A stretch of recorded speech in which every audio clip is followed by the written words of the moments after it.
ห็นน้องแววคือแก้วเว้นเย็นเพื่อนสายตาแสวงหมายปองมัน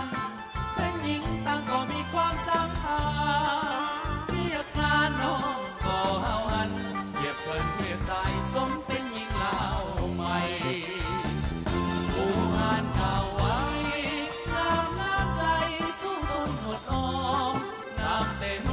หักจูบบ่หอมน้ำเต็มหักจูบบ่หอมสายผู้ไม้อยู่ดอกอีกบ่นานก็นายโอ้น้อสาวเจ้าวิไลงามน้ำใจใส่ความสามารถสมเป็นขวัญใจคนสา